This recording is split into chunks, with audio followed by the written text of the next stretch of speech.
Muy buenas noches, Trial. soy el profesor Diego Alejandro Monsalve Willes. He estado en la Universidad de Escolme durante una década.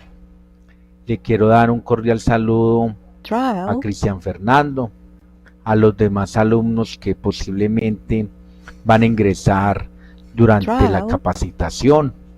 La Universidad de Escolme, desde el área de virtualidad y desde la decanatura de financiera, contaduría, se ha querido vincular con toda la población universitaria Trial. para presentar durante diferentes días capacitaciones relativas a algunos temas de interés y de impacto nacional.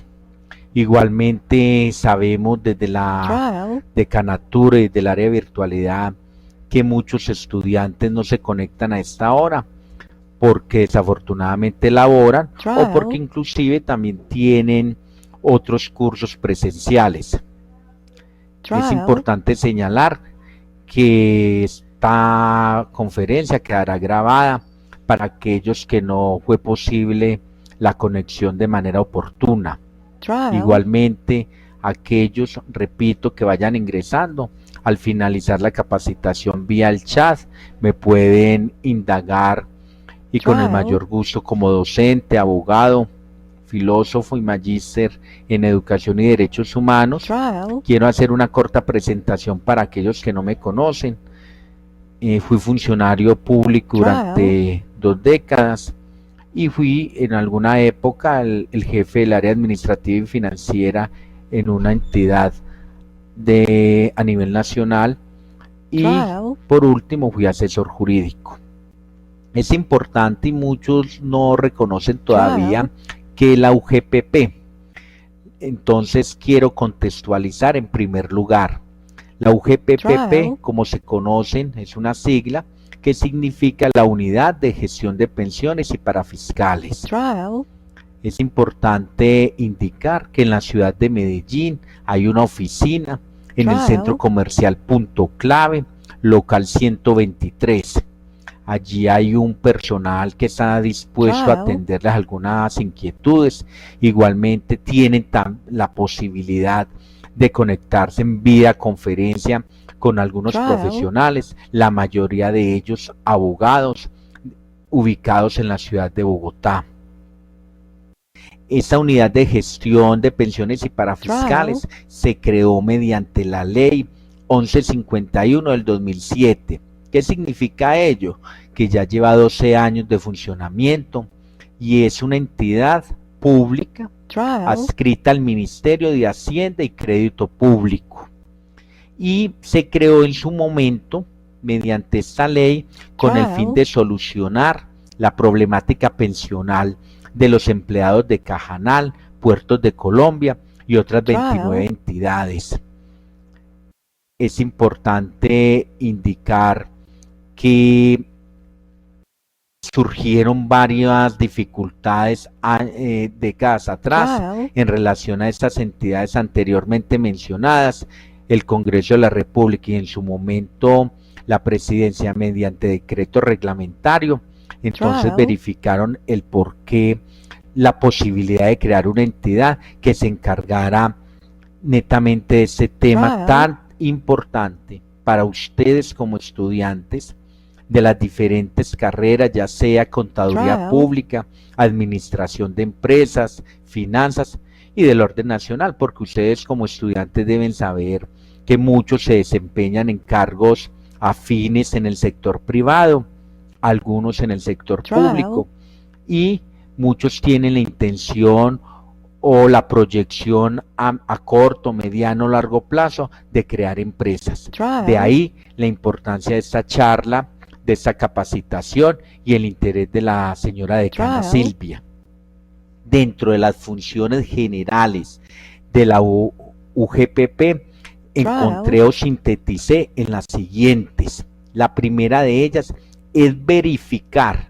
Es importante ustedes tener en cuenta estos verbos rectores que se utilizan. Verificar que las empresas realicen de manera correcta y oportuna la liquidación y el pago de las contribuciones a la seguridad social. Para aquellos inclusive que asistieron a la capacitación del profesor Jaime la semana inmediatamente anterior, se dieron en cuenta todo el tema de contratación. Yo también dicto la materia aquí en la universidad de Derecho Laboral, donde se verifica todos los términos de los contratos y las obligaciones que tiene el empleador para con el trabajador. Entonces, repito, la primera función esencial de la UGPP es verificar ese pago oportuno. Es importante, y yo les digo a mis estudiantes, ya sea presenciales o virtuales, donde tienen la obligación cuando inician con una empresa o en el momento que no sean empleadores directos, sino que ustedes funjan como administradores, como gerentes, como jefes de personal, es ese tema del pago. Muchas veces, de acuerdo a diferentes investigaciones de la academia y de las mismas sanciones que se llevan a cabo por parte de las entidades que regulan todo ese tema consistente en las pensiones, en la seguridad social, en los parafiscales, se han encontrado que muchos no cancelan de manera oportuna. Más adelante, durante la capacitación, voy a centrarme en esos puntos. La segunda función general de la UGPP es colaborar.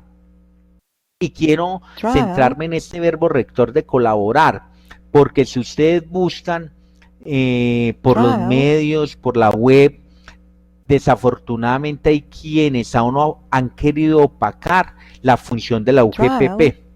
¿Y por qué digo yo opacar?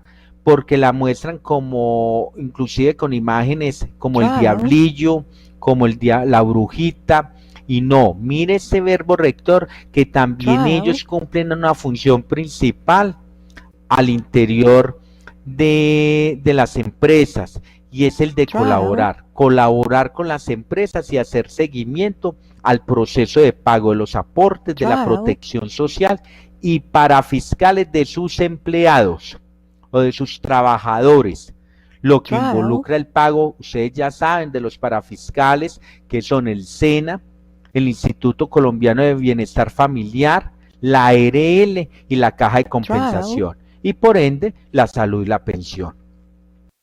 Durante muchas décadas en el contexto colombiano, desafortunadamente, hay quienes pasaron toda su vida trabajando, pero se desconocía todo este trabajo mancomunado del sector público y el sector privado, donde desafortunadamente hay quienes van a reclamar, ejemplo claro, la pensión, y oh sorpresa, si ustedes quieren en cualquier oportunidad, se pueden trasladar a los puntos de atención de Colpensiones, que reemplazó al Instituto de Seguro Social, y se van a encontrar con sorpresa de trabajadores que van a reclamar su pensión de vejez y no tienen semanas cotizadas.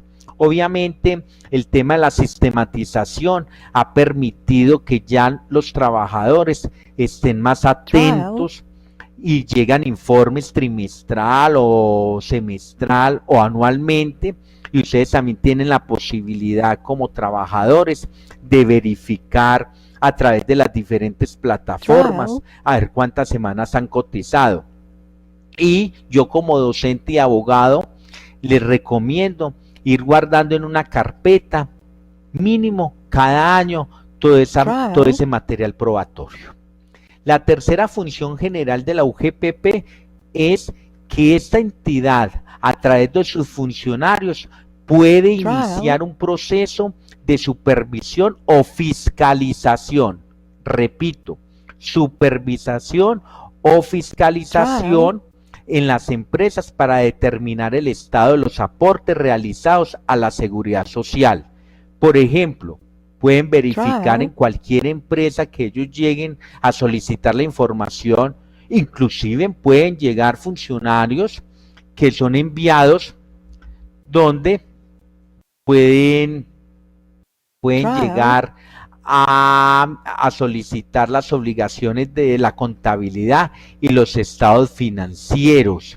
Esos estados financieros y la contabilidad, ustedes deben tener en cuenta que se encuentran dentro de las obligaciones del comerciante. Si miramos el Código de Comercio colombiano, una de sus obligaciones es llevar la contabilidad eficiente, llevar los estados financieros. De ahí la importancia que se tiene el día que se crea una empresa de contar con un buen profesional de esa parte contable, porque el día de mañana entran a responder todos.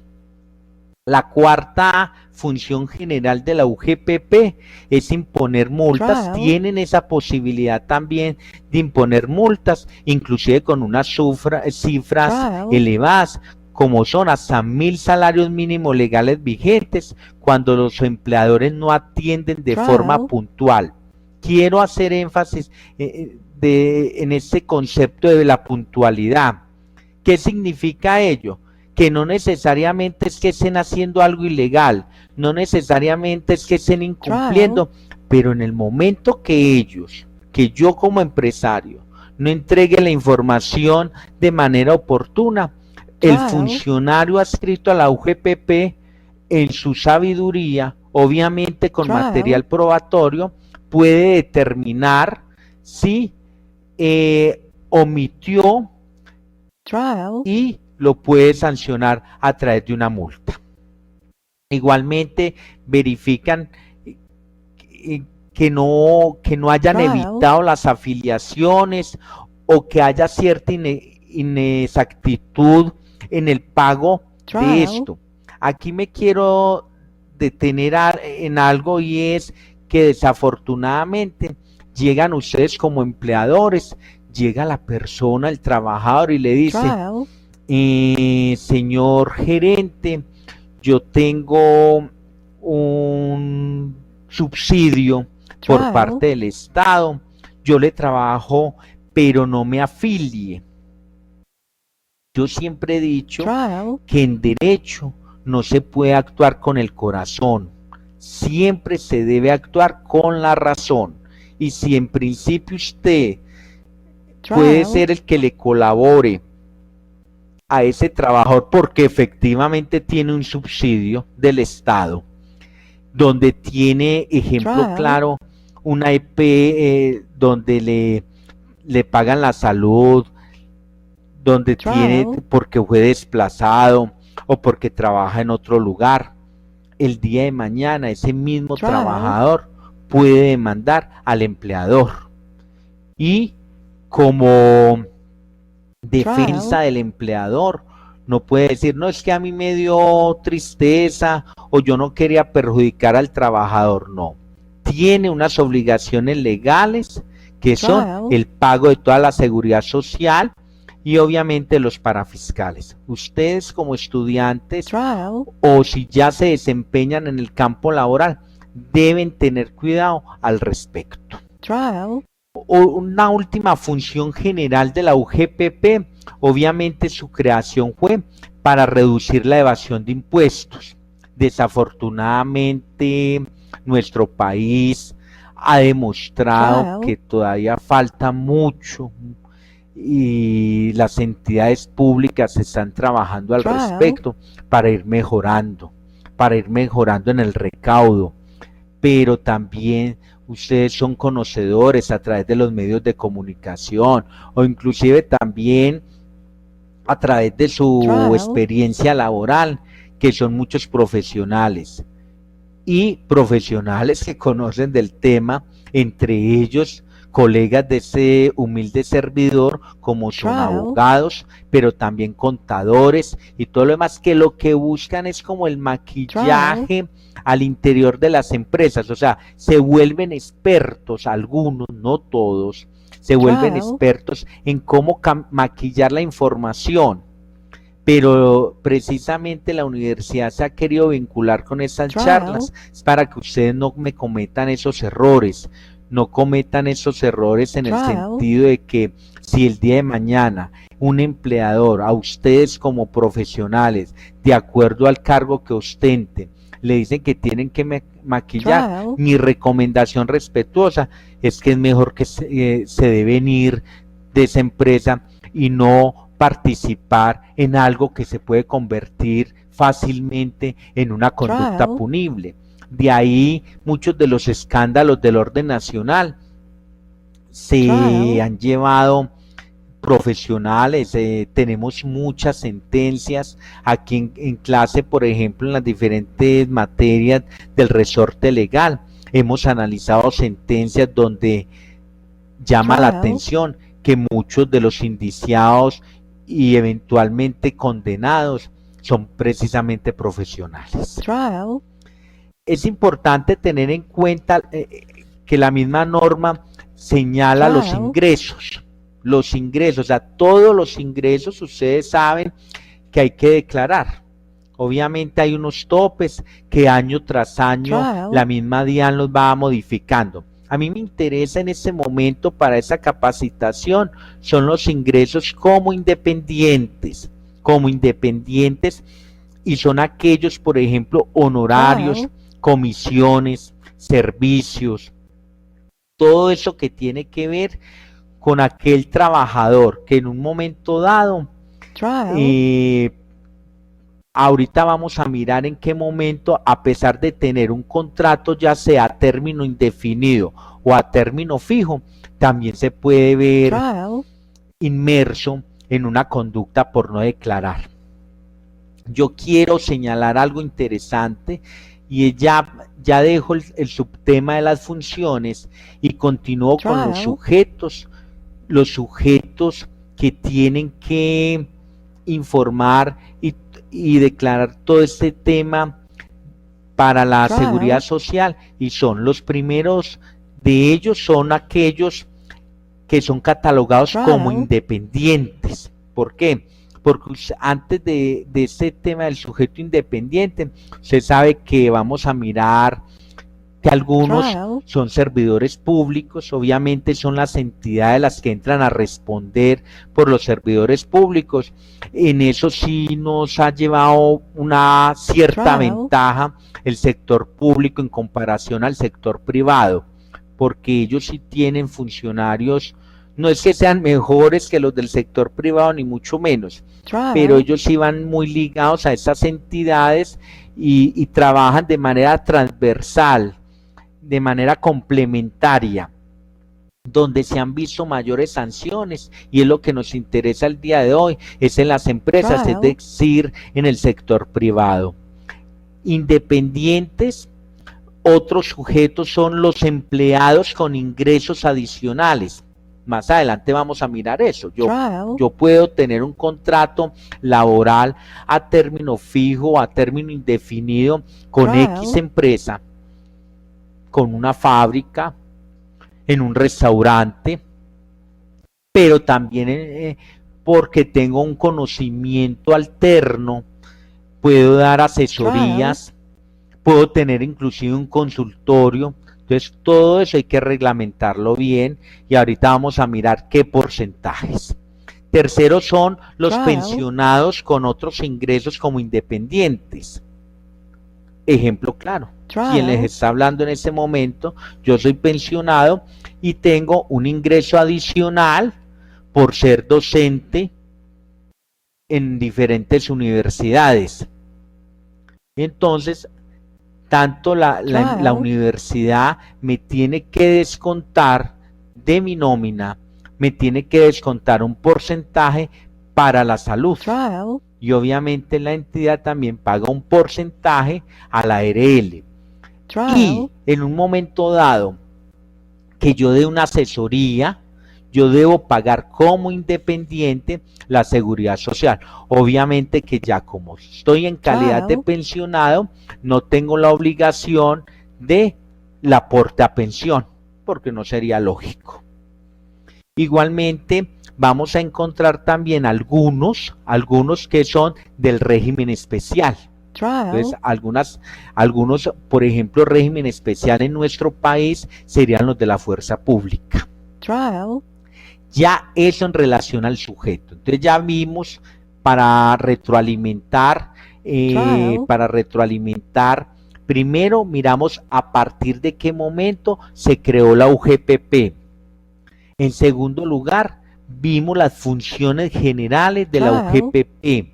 Vimos su ubicación aquí en la ciudad de Medellín. Y tercero, ya vimos los sujetos.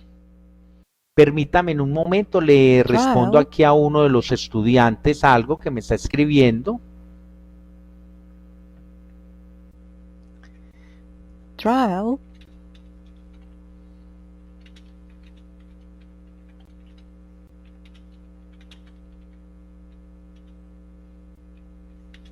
Trial.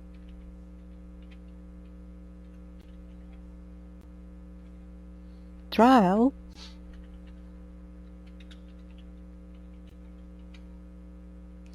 Es importante también tener en cuenta, jóvenes, que al finalizar esta charla, yo les voy a dar unas herramientas que pueden hacer ustedes el día de mañana si desafortunadamente son sancionados. O sea, lo ideal es que no vayan a ser sancionados, pero uno no sabe.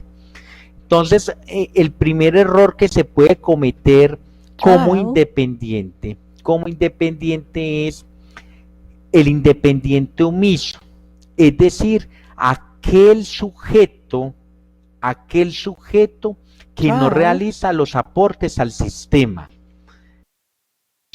¿Quién es considerado antes de esto trabajador independiente?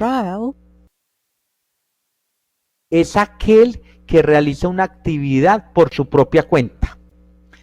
2, que tenga un contrato diferente a la prestación de servicios. Ejemplo, contrato de obra. Ejemplo, contrato de suministro. Un contrato de arrendamiento, entre otros. ¿Quién se considera independiente? Igualmente el que desarrolla actividades que genera utilidades, dividendos, rendimientos financieros, entre otros. Y aquel que genera ingresos por prestación de servicios personales, que ahí es donde más trabajadores prestan ese servicio.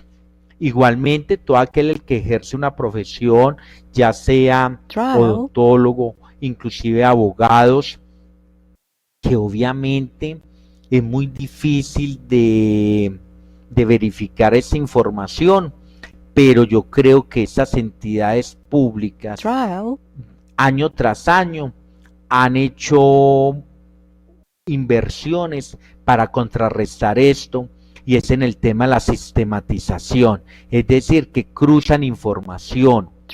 Lo acabamos de ver, hago un paréntesis acá, con el tema de las próximas elecciones. Por primera vez se invalidaron una cantidad exagerada de cédulas. ¿Por qué? Por el mismo tema del cruce de información. Lo mismo está ocurriendo con este tema de ir todas esas entidades fiscalizadoras detrás de las empresas que omiten. Y ahora, ¿quién es considerado omiso? Como su nombre lo indica, toda persona independiente, escúchese bien, toda persona independiente que percibe ingresos iguales o superiores a un salario mínimo mensual legal vigente y que no aporta a la seguridad social. Es decir, que si ustedes en un momento dado dan una asesoría, pero esa asesoría tiene un valor en el 2019 de 600,000 pesos, no hay que hacer no hay que hacer los aportes, pero en el evento que supere ese salario mínimo legal vigente, sí tienen la obligación de realizar los diferentes aportes. Eso es importante tenerlo muy en cuenta, donde aquel que ya sea beneficiario o no, ahorita más adelante vamos a mirar la calidad que puede ser de muchos de ustedes, en el sentido que tienen un contrato, pero que no, que hacen asesorías independientes, o que tienen una microempresa y tienen trabajadores, deben tener sumo cuidado con esos diferentes aportes. El siguiente subtema puede sonar muy escueto, muy sencillo, pero es importante señalarlo. ¿Y cómo cambio mi condición de omiso? Es una pregunta planteada, ¿cómo cambio mi condición de omiso? Muy sencillo, como afiliándome como cotizante independiente a la entidad promotora, ya sea de salud, a la EPS y a la administradora de fondo de pensiones. Y la afiliación de riesgos laborales es obligatoria para quienes tengan un contrato de prestación de servicios superior a un mes o que ejercen una actividad de alto riesgo. Ahora vamos a dedicarle un tiempo a esas actividades de alto riesgo que ustedes ya saben que se encuentran clasificadas. Es importante tener en cuenta que si ustedes tienen un contrato de prestación de servicios y tienen un contrato celebrado durante un mes, lo multiplico este valor por el 40%. Ya aquí hay varias dependencias, por ejemplo, hay una de simple que le hacen a uno la planilla, deben tener cuidado con eso, porque en últimas son personas allí que ellas hacen la planilla de acuerdo a lo que ustedes, la información que ustedes le brinden. Entonces lo ideal es que ustedes lleven la copia del contrato, para que ellos verifiquen.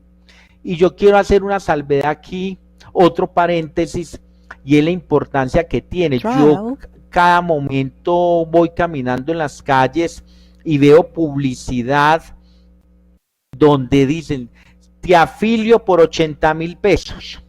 He visto esas cifras, especialmente en los teléfonos públicos donde hay carteles, publicidad, y es importante ustedes tener en cuenta que se ha comprobado, y yo tengo conocimiento y tengo estudios a raíz de ello, donde hay muchos que van y venden un servicio así de manera coloquial, por decirle algo, pero el día de mañana ustedes pueden tener dificultades como una sanción o una multa, pero también dificultades que ellos muchas veces, no todos, porque no se debe generalizar, van y pagan, pero la salud, porque obviamente saben que en cualquier momento ese trabajador es independiente, se puede enfermar, pero van y verifican en los fondos de pensiones y aparece un mes sí, otro mes no, y así como un electrocardiograma, sube, y baja. O sorpresa cuando la persona dice, no, pero es que yo les pago a ellos mensual. Es decir, son oficinas dedicadas a esos trámites.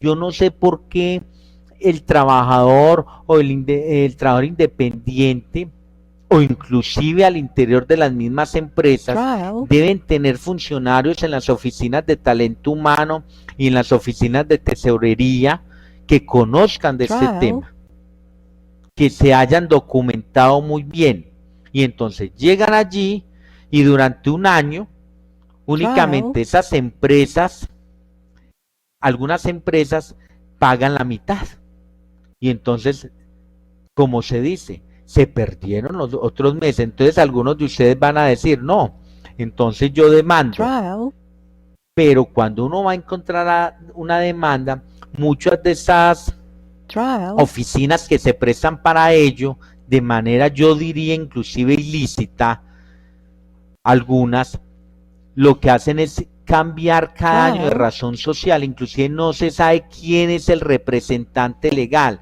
y van a la Fiscalía General de la Nación como ente acusador a interponer la respectiva denuncia, y se encuentran que esa misma persona o personas ya tienen 50 o 100 denuncias, pero en últimas no aparecen. Es importante tener en cuenta entonces esto, que si supera el mes, obviamente el valor del salario mínimo legal vigente, ustedes multiplican por el valor mínimo, que es el 40%, y el resultado es el valor del IBC, ingreso base de cotización sobre el que debo aportar a salud, pensión y riesgos laborales.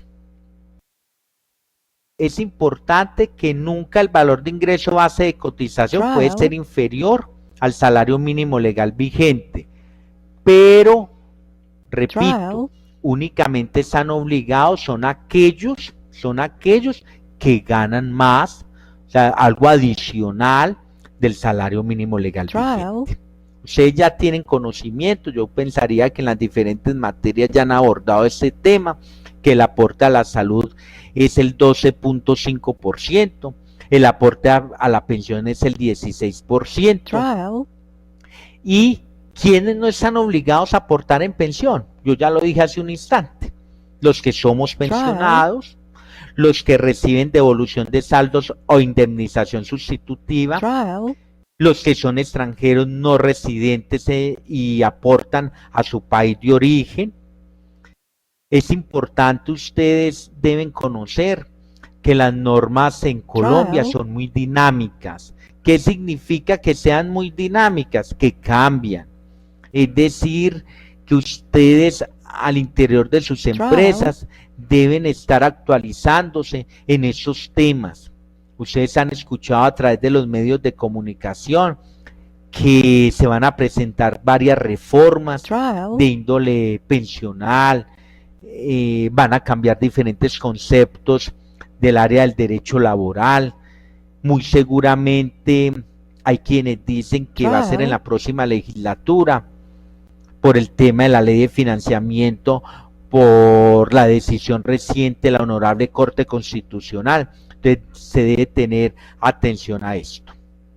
El aporte a riesgos laborales es de acuerdo a la clase de riesgos. Entonces hay una clase de riesgos, por ejemplo, clase 1, que son los trabajadores financieros, muchos de ustedes, trabajos de oficina, muchos de ustedes, administrativos, centros educativos, por ejemplo, yo que soy docente aquí en una universidad, soy de clase 1, los que trabajan en restaurantes, y la tarifa obviamente como clase 1 es inferior, 0.522%. La clase 2, para tenerla en cuenta para la clasificación de alto riesgo, son aquellos procesos manufactureros como fabricación de tapetes, la norma es muy clara, fabricación de tapetes, tejidos, confecciones, flores artificiales, almacenes por departamento, algunas labores agrícolas. Es importante tener en cuenta que, por ejemplo, en el tema de confecciones, bueno, se paró la imagen. No importa.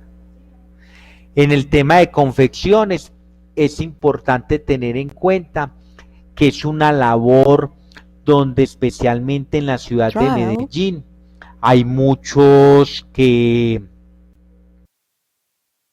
trabajan en esta área, pero desafortunadamente hay sectores, aquí hay barrios completos donde laboran en esta área y desafortunadamente inclusive hay una investigación muy buena. Los invito a que ustedes, si tienen la oportunidad de leerla, es de la profesora, es una investigadora que lleva 30 años en este tema, y la autora Soledad Betancourt, y la desprotección que tienen las personas que se desempeñan en este campo. Entonces los invito a leerse en esa investigación, que es muy importante.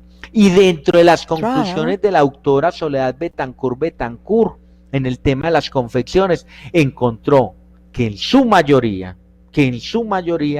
no hay aportes a la seguridad social ni a los parafiscales. Y peor aún, es que ellos mismos son los mismos trabajadores los que dicen que no los afilien. Entonces, ¿qué hace el comerciante o el empresario?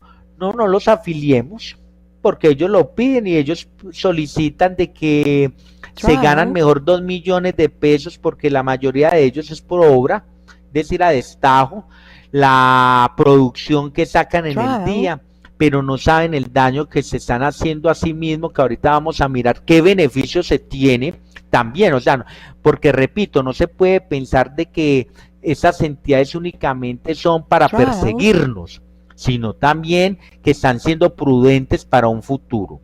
La tercera clasificación son, por ejemplo, algunos manufactureros como fabricación de agujas, alcoholes, artículos de cuero.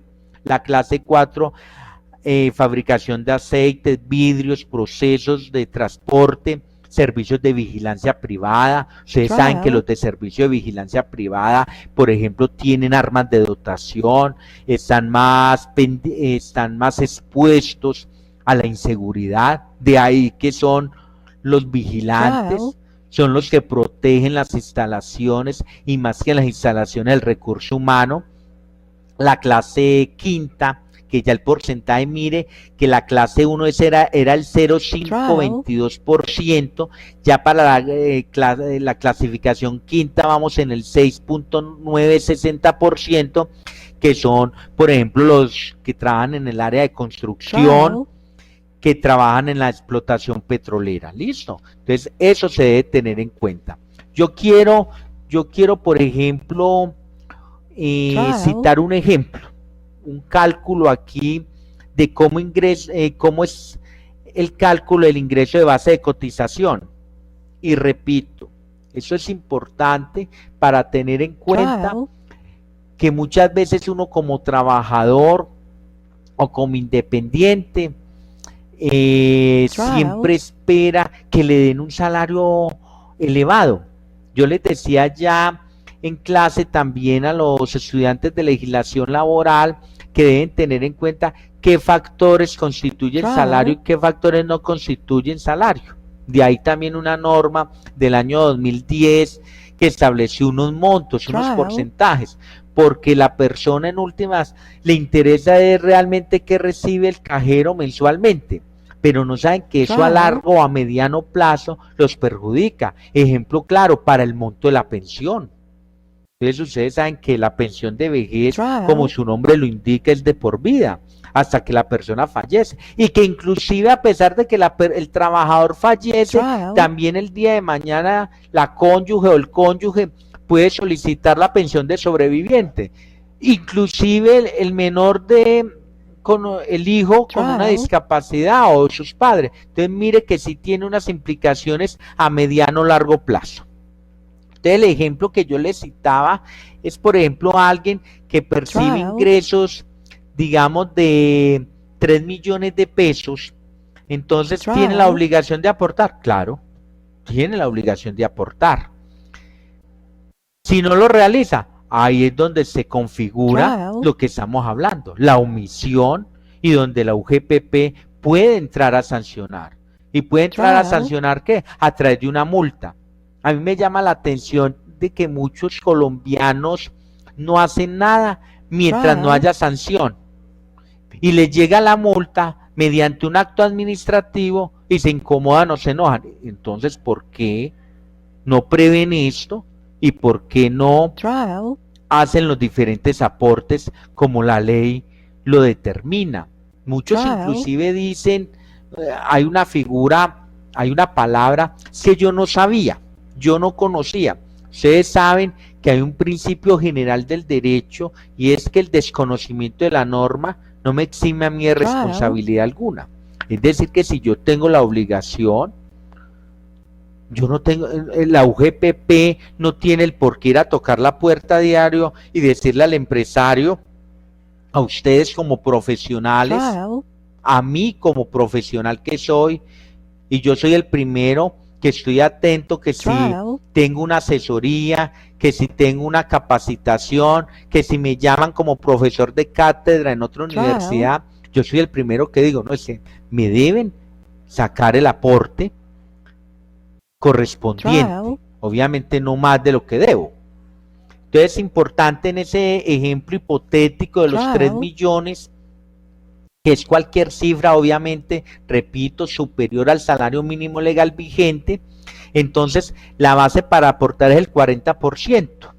Entonces, salud el 12.5%, que equivale a 150.000 pesos, y el 16% de 192.000 pesos. Porque el 40% de esos 3 millones son ¿cuánto? 1.200.000. ¿Por qué?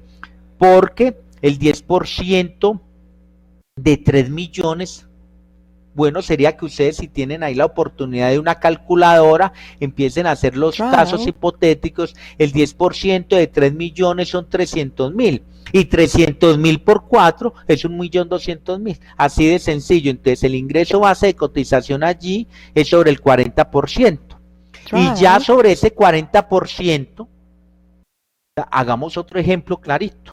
Permítanme a ver si aquí tienen una calculadora en virtualidad para que miremos otro ejemplo, o me gustaría que uno de los estudiantes que está, por ejemplo, la señorita Ana Ortiz, la señorita Aurela Quiñones, la señorita Vanessa, el joven Cristian como que tuvo que ir, y me escriban aquí por el interno, no, por el chat, dígame en una cifra cualquiera, como para que sea más didáctico y sea didáctico y práctica la capacitación.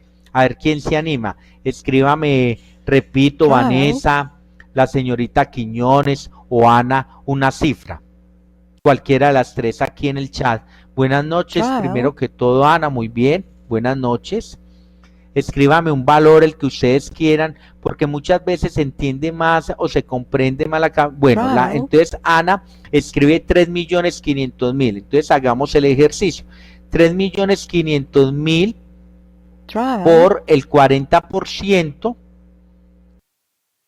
Permítame que esa calculadora es científica. Entonces ahí es donde miramos. Entonces, ¿cuánto sería? Entonces sería 1.400.000.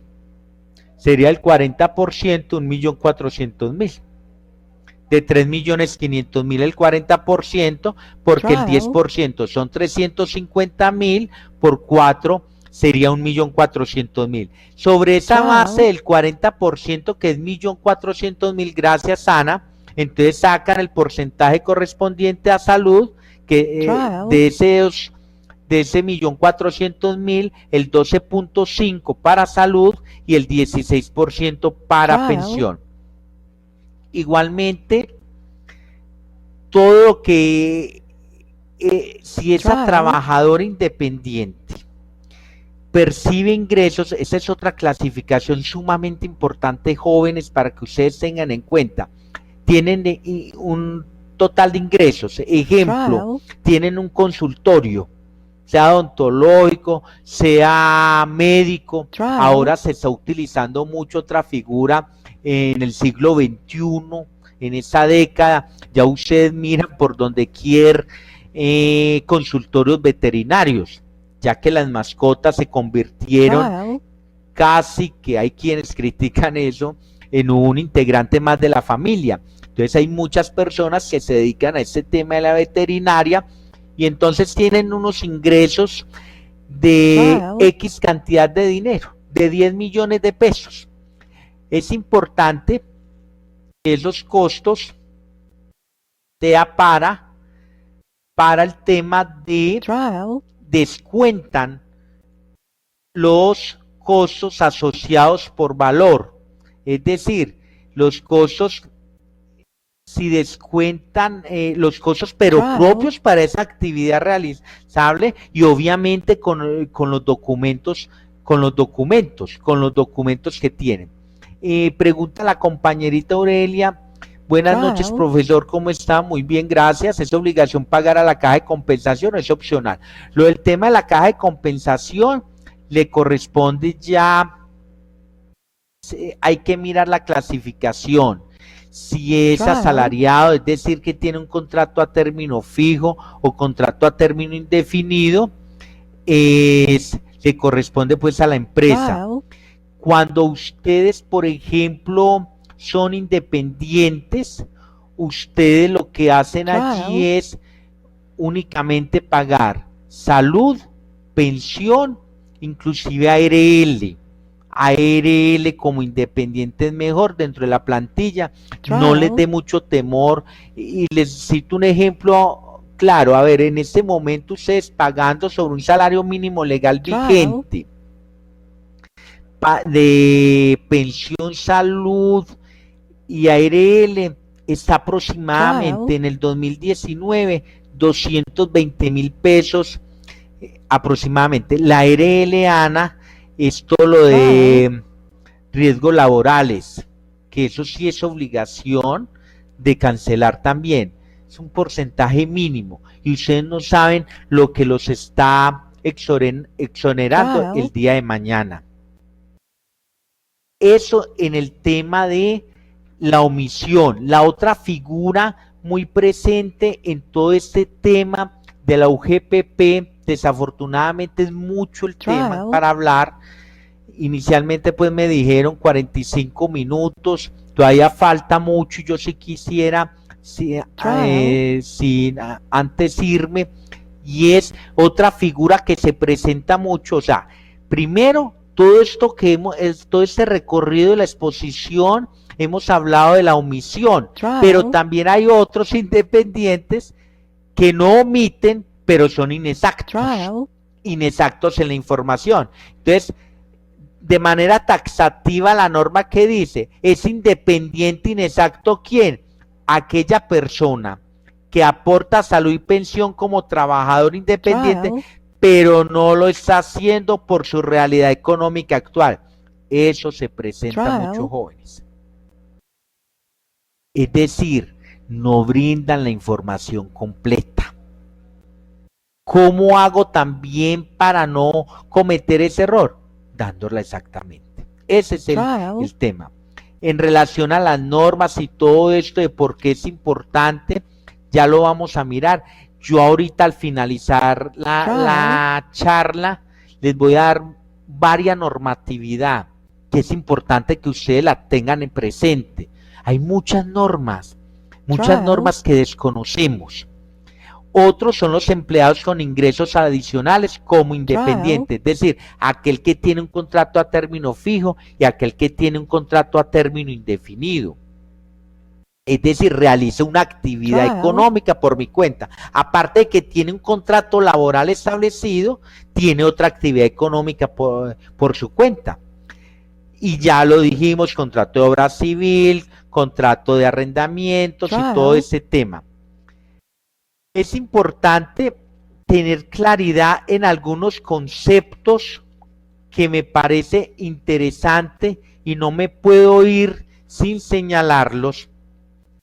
Y es algunos conceptos que ustedes, a medida del tema de la UGPP, ustedes no pueden desconocer. Si quiere, toman atenta nota, luego los consultan nuevamente. Y es, por ejemplo, ¿qué es una administradora de salud? Eso lo deben tener claro. ¿Qué es una administradora en pensión? ¿Qué es una actividad de alto riesgo?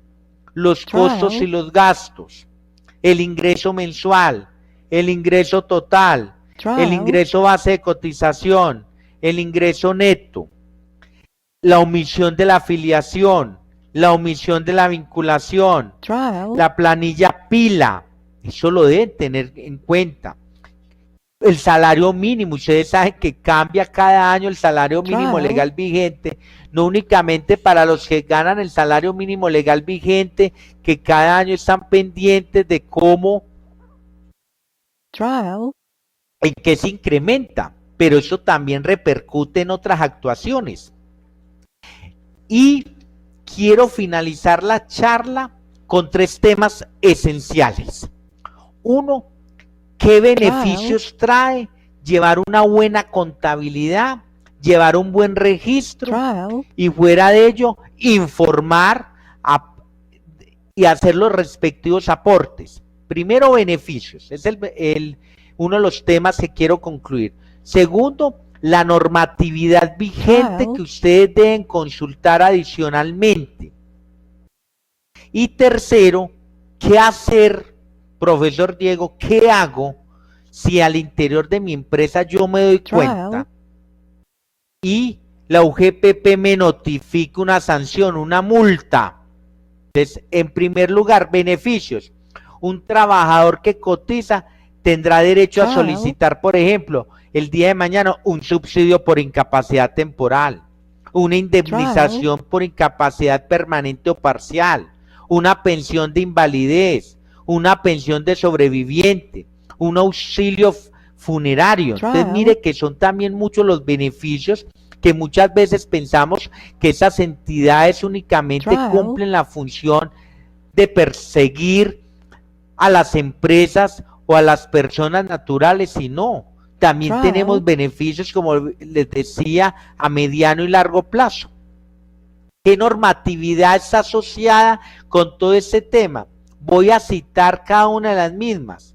Por ejemplo, la ley 1438 del 2011, la ley 797 del 2003, la ley 1753 del 2015, el estatuto tributario, el decreto 2090 del 2003, la ley 1562 del 2012, el decreto 1563 del 2016, la resolución 2388 del 2016. Ustedes, para que me comprendan esto, yo me imagino que muchos de ustedes vieron Constitución Política, o la van a ver o la están viendo, y es con el fin de tener un orden de jerarquización de las normas, es decir, Constitución, ley, decreto, otras normas inferiores y las resoluciones que yo les llamo siempre en clase, que son transversales. Es decir, que los decretos son, me perdonan la expresión, los hijitos de cada ley. De ahí que se le denomina decreto reglamentario. Pero también las entidades públicas, como la UGPP o el Ministerio de Hacienda y Crédito, o la misma DIAN, sacan resoluciones internas. Se deben tener en cuenta todo este tema de las resoluciones. Y por último, para culminar ya, es importante, profesor, ¿qué hago yo si el día de mañana fui sancionado? O sea, fue notificado. Esas son esas situaciones que ninguno queremos pasar por allí. Es decir, que alguien, que un funcionario de la UGPP me envíe una notificación. Obviamente me tienen que notificar del por qué. Precisamente hoy, este año, hay una ley que la voy a escribir ahí, que es la ley 1943, ley 1943 del año 2018. Esta ley, yo sé que ustedes han encontrado noticias que son indultos o amnistías, mejor digámosle amnistías. Y esta ley fue para unos beneficios de aquellas personas que están en mora, que uno no, lo que decíamos hace un instante, omitió o entregó una información inexacta y entonces está en mora. Entonces hay dos mecanismos de cómo mejorar esa situación, y es por medio de una conciliación judicial o la terminación por mutuo acuerdo. Desafortunadamente, por conciliación ya se venció el tiempo. Era hasta el 30 de septiembre del 2019. Pero en relación a la terminación por mutuo acuerdo entre esa persona y la UGPP, tienen plazo hasta el 31 de octubre.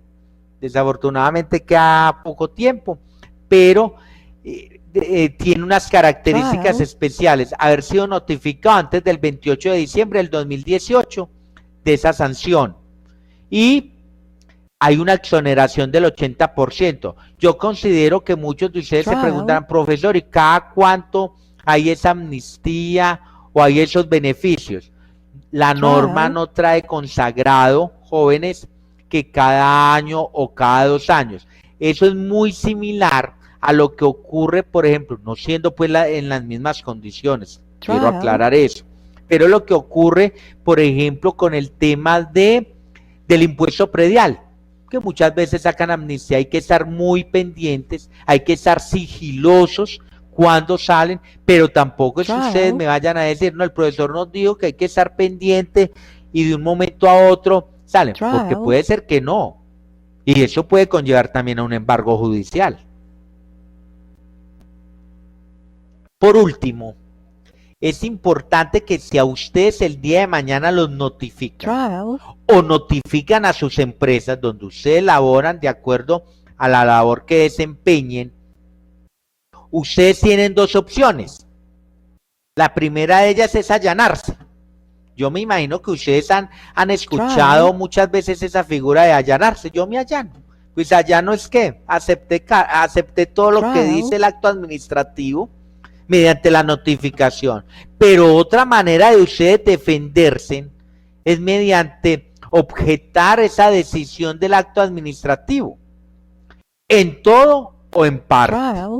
Obviamente presentar las pruebas del caso, sustentar que no se adeudan los valores ordenados por dicha entidad, porque también puede ocurrir, y aquí se hago la salvedad, puede ocurrir que los funcionarios de la UGPP verificaron mal la información, pero tampoco significa, o sea, cuando les llegue una notificación, les llega también con el acto administrativo y ustedes lo tienen que analizar, pero para analizarlo tienen que saber del tema, porque no significa que todos los actos administrativos que sean expedidos a través de los funcionarios de las entidades sean ciertos, o sea, sea cierta la información. Y hay un recurso que se llama el recurso de reconsideración. De acuerdo a las estadísticas, muchas veces esos recursos de reconsideración que se presentan ante la misma UGPP se presentan y disminuyen los costos, disminuyen la morosidad.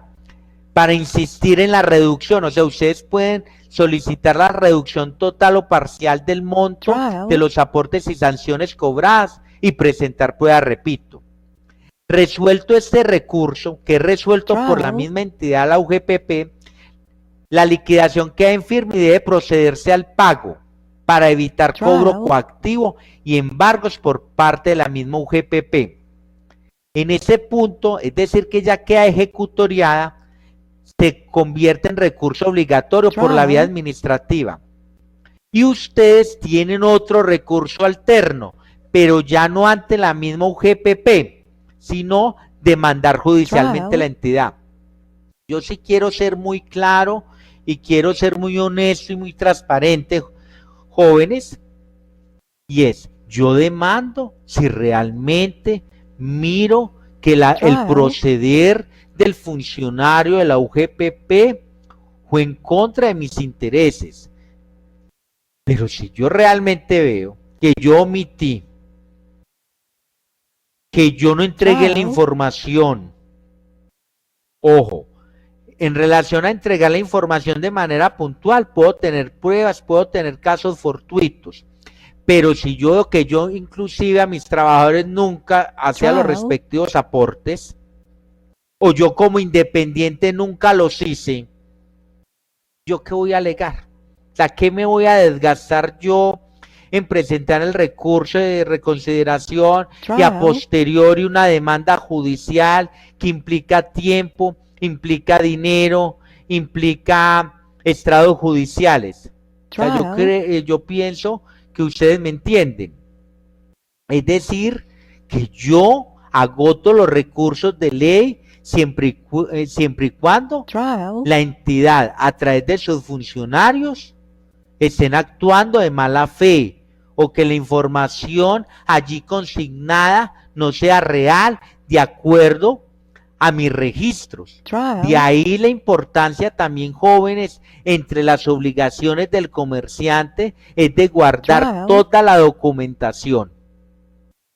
Entonces, quería culminar esta charla con este tema de los recursos, de las posibilidades, es decir, pero antes que nada, jóvenes, es no tener la UGPP, repito, y así inicié esa capacitación como el coquito, sino que también tienen la posibilidad de colaborarnos. Si ustedes tienen alguna duda, Si ustedes requieren información adicional, porque desafortunadamente muchas veces por la web antes nos confunden más, considero que se pueden acercar al centro comercial Punto Clave. Allí hay una oficina de la UGPP, allí hay funcionarios, o si no los comunican de manera directa con la ciudad de Bogotá y ellos les pueden dar solución a muchas de las inquietudes. Es mejor ir a ver si logramos que nos den algunas alternativas y no seguir ocultando información. De antemano, gracias a aquellos que se vincularon a esa capacitación. Repito, va a quedar grabada y Universidad Escolme continuará con esas charlas en otros temas de gran importancia del orden nacional, donde ustedes van a ser del área de finanzas, otros serán contadores, otros administradores. Igualmente, muchas gracias a cada uno de ustedes y gracias por los mensajes. Feliz noche. Trial.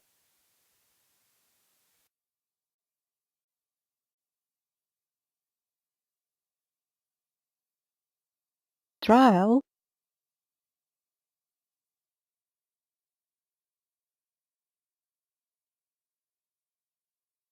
Trial.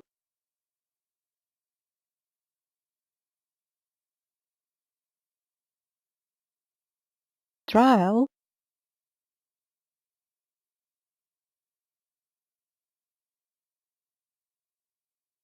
Trial.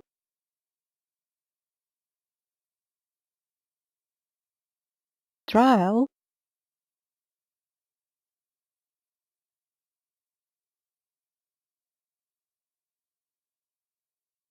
Trial.